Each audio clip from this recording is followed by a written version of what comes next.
in ancient times, what you would see inside is a flame that is never lit out. It's always going on. Just like you would see in Zoroastrian times, and just like you would see in pre-Zoroastrian times with flames, and the cult to the sun that we see everywhere around the world. Hello, all you beautiful enlightened people. Welcome back to this channel. My name is Joana Leão. I'm a comic astrologer, and my mission is to help people know themselves best through the beautiful ancient language of astrology. And how beautiful it is that we are in ancient Greece right now recording these videos for you.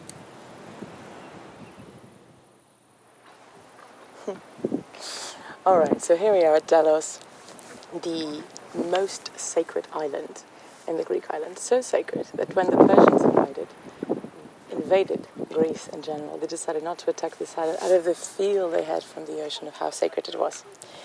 Delos was the island in Greek mythology where Apollo and Artemis were born, sons of Leto and Zeus. Well, Apollo, being a sun god, is very much linked to the temple that we have right there that I can gaze, and you have seen in a previous video. The temple that I have in front of me is the temple of Isis, Serapis, and Anubis. Anubis would have been the Egyptian god of night, where it was very linked to the fact that we need to face the darkness and the dark night of the soul is in our shadows, stuff like that. Serapis was considered in Egypt to be a junction in between Osiris and Apis, so the bull, and Osiris, the god of death. In truth, Serapis is the god of sun, which is funny to phrase it this way. Serapis was not only a god in Egypt. It was actually a figure in Egypt, came from Atlantean times, a priestess of the temple of Luxor, where he taught about astrology and raising awareness, raising consciousness to eventually help in the soul's path of ascension.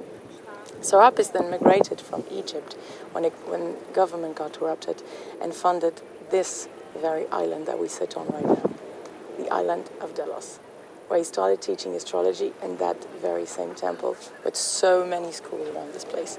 Nobody was to be born or die on this island. That was considered sacred. For a very long time it was cleansed and purified that way. All the bodies of people that have previously died in here were taken out, and no one was allowed to be born. Delos was also the home of Delia, the most sacred celebration in Greece ancient times, where in each 25 years people would come and have the greatest feast of their life. Delos was a bit exclusive when it comes to oracles. There was known to have been an oracle of Delos, the first oracle of Apollo. Later on, Apollo took some priests and priestesses from his temple from here and actually funded the oracle in Delphos. That's the one that we know today. Though Delos would have been a very, very specific oracle, way more specific than the one that we have in Delphos. The oracle in here was so precise that people from all over Europe would come here to have it known from the priestesses and priests of the temple. I think namely because they taught astrology in here. That would have been the main reason. The temple that we have behind us is not very known or much known like this, but is actually a temple of the sun. So having a sun god, Serapis, and a night god, Anubis, and a feminine, Isis, in the middle, just creates this whole idea of integration, so to say, in one home. The truth of this temple is that we see 4 columns in there, with a very 4 by 3 meters square, very small space, and the only thing that we see inside is an Isis statue. But in truth, in ancient times, what you would see inside is a flame that is never lit out. It's always going on. Just like you would see in Zoroastrian times, and just like you would see in pre-Zoroastrian times with flames, and the cult to the sun that we see everywhere around the world. The oracle of Delos was used not from or to the people specifically.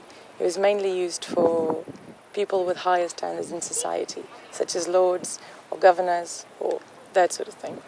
It was not open for everybody, unlike the Oracle of Delphos. That is the reason why Apollo left the island and took it to the continent, so that people would be able to reach the oracle and mankind could have access to prophecy.